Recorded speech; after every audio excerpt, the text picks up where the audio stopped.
Continuing in this week of terror, I would like to discuss the game Ghost Hunters for the ZX Spectrum, one of my childhood favourites.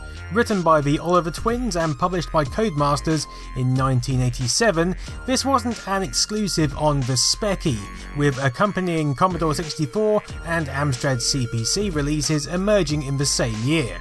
All of these were budget releases, with the Spectrum and Amstrad costing £1.99, whilst 64 owners were required to pay an extra £1 for the privilege of their SID chip, although with a 35% score in Zap magazine, it probably wasn't worth it. A 77% review in Crash meant the Spectrum version fared considerably better, describing the atmospheric graphics and absorbing gameplay of roaming the house, just as I remember. In any case, all versions featured artwork which felt at odds with the gameplay. This looks more like Rambo meets the Munsters and loses his chauvinist tendencies, whilst the gameplay feels more exploratory, and you certainly don't get the feeling of an aggressive commando type from your quiff-wielding protagonist. Even in the C64 version, he appears to be wearing some kind of crop top. Let's just call it creepy. This game exudes creepiness from the outset. After loading, we're presented with our place of exploration, Nightmare Mansion, along with a rather funky, Mysterioso Pizzicato inspired riff. The story goes that Professor Twilight, the owner of Nightmare Mansion, has offered a reward for the eradication of ghosts within its walls. Chuck Studbuckle has taken up the challenge, but after 5 days has still not emerged. As his brother, it's your duty to rescue him. I'm presuming that the artwork shows Chuck Studbuckle, whose muscle has been unable to stop fear from overtaking him, and we're just the brother wearing a jumper who doesn't give a crap. Although our name is actually Hunk Studbuckle, so I guess they're not that dissimilar. Starting the game presents you with Ghost Hunters both on screen and actually spoken through the Spectrum speaker. This isn't through the 128K's AY chip either, this is generated using some kind of witchcraft using the 48K's tinny little bleeper. We begin at the base of the castle, and I guess I was wrong about the jumper because I think Hunk is actually topless. Good lord. Anyway, at least we're prepared in other departments with a trusty map to guide us.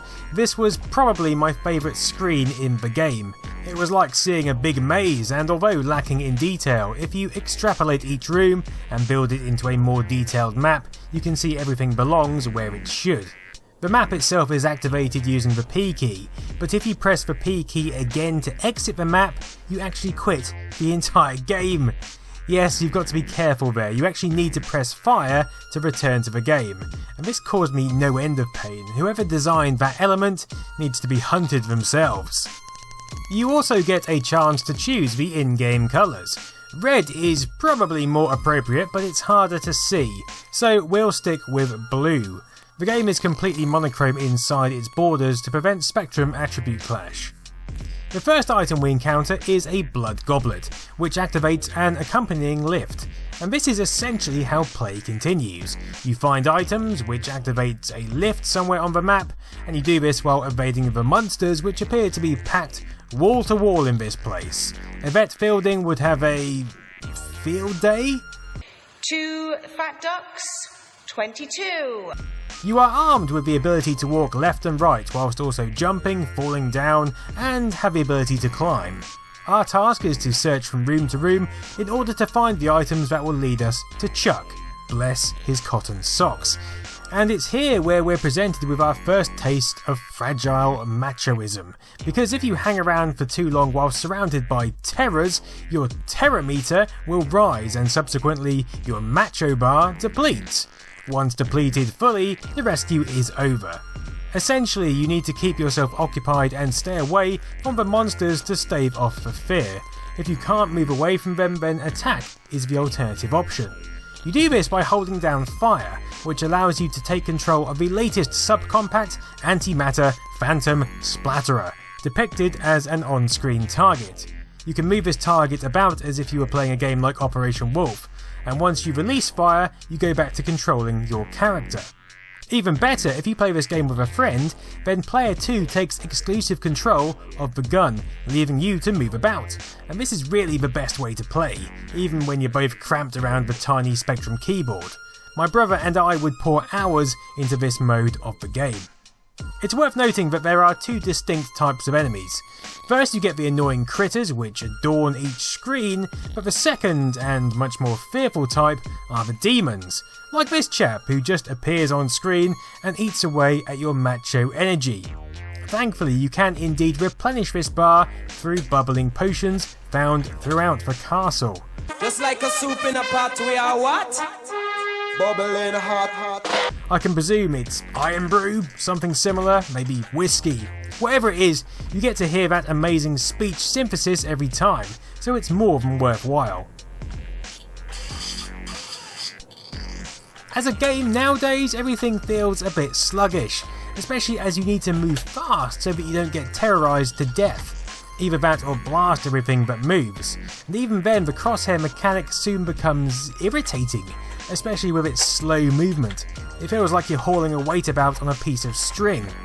But yet when I was younger, this game was absolutely amazing. Like a lot of games of that time, I didn't progress far, but just moving from room to room, soaking up the atmosphere, and imagining myself on this little ghost quest was all I really needed, even if this is a piss poor design for a castle. And really it's a quest, you're not really hunting ghosts, you're trying to get out of their way, whilst rescuing Chuck. And when you do finally find him, he's just lurking between some suits of armour. I imagine he's lost his shoe because once you pick this one up, he pegs it, leaving you to find your own way out. Yeah, cheers Chuck! When you do get out, you're told that you've freed Buster. Buster? Who the hell is Buster? Are you telling me that I've got to go back in and get Chuck? Well, screw that.